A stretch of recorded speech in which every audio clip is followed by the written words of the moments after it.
What's up? Welcome back. I'm still doing Oscar movies I've never seen before. Movies that have been nominated for Academy Awards. That's the vibe that some of these are. If you're thinking this is a random title, this is the Poseidon Adventure.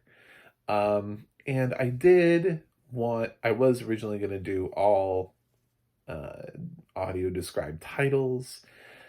But then I'd be missing out on an opportunity to point out that some people still don't have audio description. And I can't do that.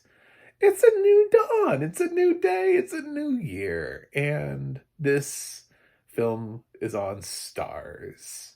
And Starz doesn't feel like it's important enough to have audio description, even though they've been around since, I don't know, like the 90s, since easily before audio description started proliferating everywhere, before there were streamers, before DVDs started carrying audio description tracks. It's not like they didn't see this coming. They're like the Stars is basically like your grandmother that doesn't have a cell phone and like knows they exist and is like, no, I will not use that. It is no, get that devil thing away from me. It's like, unfortunately, this devil thing is accessibility that blind and visually impaired people need. So, cool, Stars. You definitely picked the right side of this battle. I smiled really awkwardly there for a second for Stars' purpose. Um, I was looking through their titles. They had a couple titles that I could have picked, but I felt comfortable enough in watching the Poseidon Adventure because I've seen Poseidon. I've actually seen Poseidon a couple times. It's one of my favorite films. I'm not gonna lie. I actually really like Poseidon. I unabashedly, I don't care that everybody else hates it. I don't care that it flopped at the box office. I really don't. I loved it, and now I know why, because the first film is great too. So I saw so many of the beats. They change a couple of the characters, and a couple things are different. The relationships to some of the characters. Kurt Russell's not a priest, so there's one thing that they changed. I guess Kurt Russell is representative of Gene Hackman's character. I can't imagine Josh Lucas is. I feel like that can't be the case. I'm going to say that Kurt Russell is representative of Gene Hackman's character from the remake to the original. But yeah, this was nominated for several Oscars, including Best Supporting Actress for Shelley Winters. It actually won. This came before they had a visual effects category, so it won a Special Achievement Award in visual effects for the Poseidon Adventure. Before they had enough films with visual effects, I guess, to create a category, they just waved a magic wand and just gave us an Oscar. So it is an Academy Award winning film for special achievement in visual effects. It's also a nominee for several things, including Best Original Song, Best Supporting Actress, Best Film Editing, Best Production Design, Costume Design. It's got like 5 or 6 nominations. And yeah, I was surprised. I was like, okay, so this is like pre-Titanic. We did the boat, and it feels epic. The weird thing is, if you were on my channel a couple days ago, I dropped a video of the black hole on Disney Plus, which I mentioned in that video. I was like, this film was released at the same time that we were figuring out how Star Wars, how Luke was going to fight Darth, and how Indy was going to raid the Lost Ark, but it for some reason felt like it was made 20 years before that. This this actually feels like it was made where it was made. Like, this actually feels appropriate for the time period. I watched this and I was like, yeah, this is a 70s action movie. It didn't feel like it was far enough along. If anything, actually, it feels a little bit later in the 70s. This is early 70s. And if I didn't know that, I would have guessed later 70s. So that's good for the film, that it feels like it's ahead of its time. That this felt closer to where the black hole was. To being like, this could have been released the same year as like Raiders of the Lost Ark, right? Or maybe the year before Raiders of the Lost Ark. And it's not. But it does have the kid thing though. And that's the only thing that's holding this film back is it still has that gee golly, gee willikers type thing from the child actor. I don't know who the child actor is. I saw Roddy McDowell and I was like, "Ah, he was already old enough by that point. That can't be him because he did Planet of the Apes." I don't know who the kid is, but maybe he turned out to be famous and I'm making fun of. It's very Leave It to Beaver, and it feels very out of place in this film in 1971. The acting is getting a little bit more realistic in this film as we were starting to get more realistic films in the 70s. This was the 70s with, we were getting Rosemary's Baby and The Exorcist and The French Connection and just a lot more things where the acting had to be more grown up. And so the adult cast absolutely is here to play, but they still don't know what to do with the child actors. And the child actor here is from another time period. He's from the previous. He feels like I saw the original. Well, not for the first time, but in my head, I have the original Miracle on 34th Street in that, and there was a kid in that was talking about Santa, who was doing that like gee golly type thing, and he kind of feels like that to me. It's like from another time.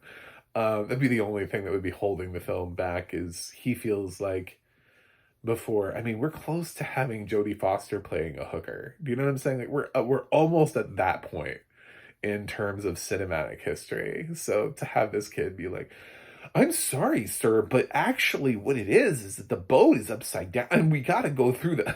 It's like, oh my God, this kid is. Um, yeah, I get it, but it's amazing that child actors at all survived. That some of their careers actually ended up becoming things that some of them got nominations and stuff, and really makes you appreciate when we got to certain films like Kramer versus Kramer, and you're like, wow, that kid really is amazing because for his time period for the 70s, they were still accepting this. Uh, you know, I don't normally make fun of child actors, but this dude's is a grown man by now if he's alive still. There's no way he's still a child actor. Um, yeah, so he was probably the biggest distraction for me. It has a little bit of the over the top acting. I don't think they quite knew how to do these blockbusters like this yet, so everything feels a little bit bigger, very very theatrical, very. But I don't mean theatrical in the way of movie theater. I mean like on stage, like I'm not going up there. I'm staying here. It's very just like, are you a stage actor? It's got an interesting cast. It's got like Ernest Borgnine and Red Buttons and also Gene Hackman and Shelley Winters. And it's such an interesting and eclectic cast, and I love it.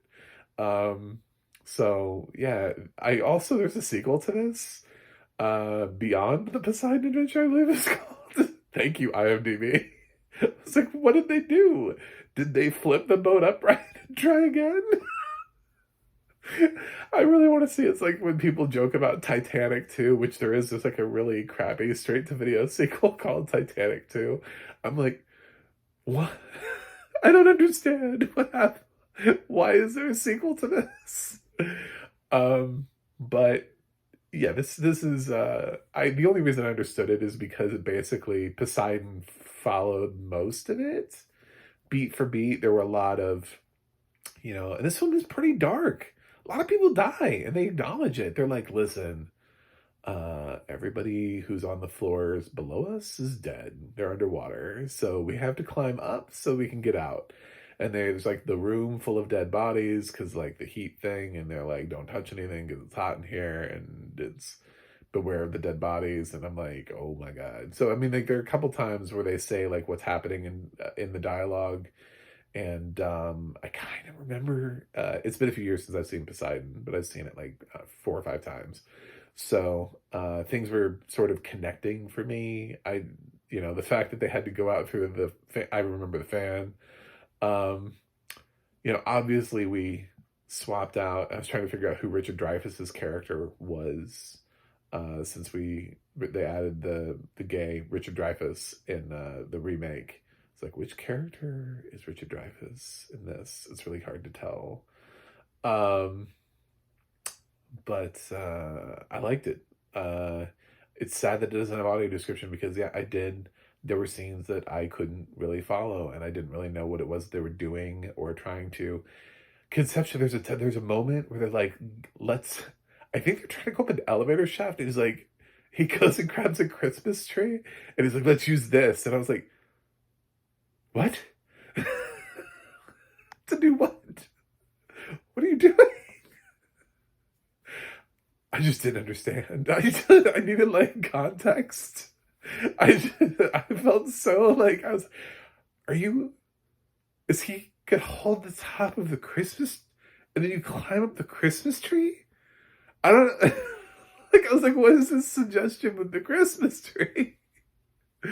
I felt so lost in certain places because Starz doesn't have audio description. So there's certain things that they would say in the film, and I'd just be like, ah, I don't know. And plus, it has that problem of having there's a lot of people.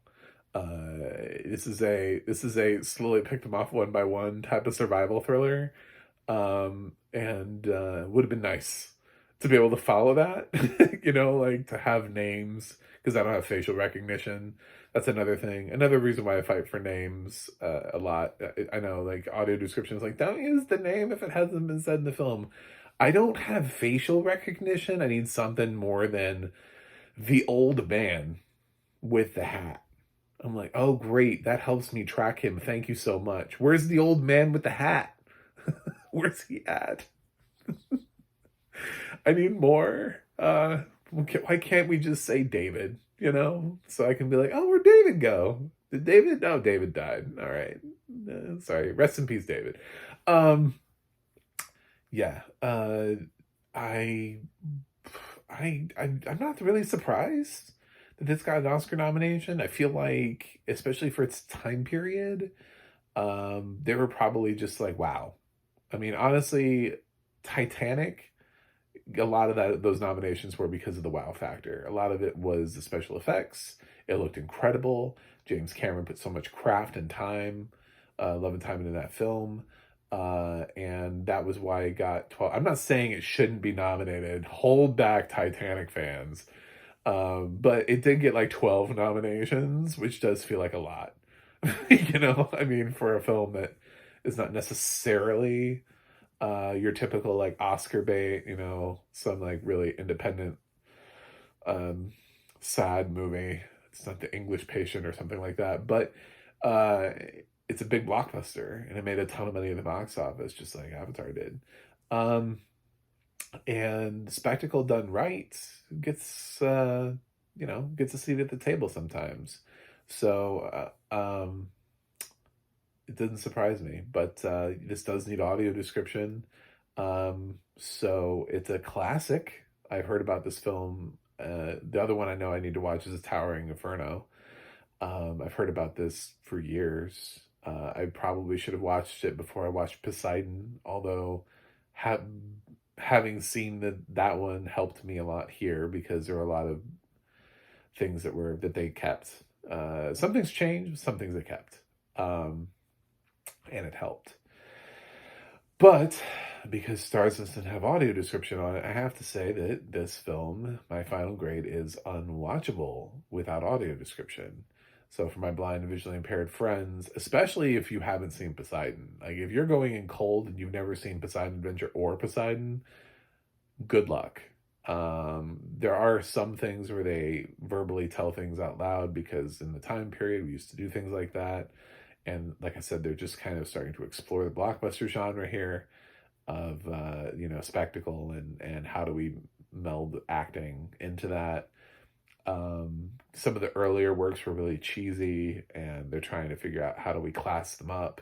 And Poseidon Adventure is sort of I mean, the fact that it got an acting nomination goes to show you that Hollywood felt like that we were finally moving in the right direction in terms of melding action extravaganzas with quality acting. But yeah, so I'm glad that I watched this for my little like Oscar season little kickoff party where I just am catching up on a couple titles that have been previously nominated so that I have a general vibe for it. And even though I didn't really fully get to enjoy the movie, I guess I could always watch it again if I find it somewhere with audio description. But I felt the most comfortable of anything on Stars when I was going through their list of watching this, of something I hadn't seen before, because of the fact that I'd seen the remake. So there you go. But still, it needs audio description because it's not a shot for shot. This is not like Gus Van Sant's Psycho. Anyway, thanks for watching. Thanks for subscribing. Please go to my website, MacTheMovieGuy.com. You can follow me on Twitter, X, or Threads at MacTheMovieGuy. You can go to the audio description project, adp.acb.org. It'll let you know what is audio description, where you can watch it. And you can go to theadna.org. That's the adna.org. It'll let you know who's narrating your favorite films and television series. That's it for me today. I will watch something else and see you guys on the other side.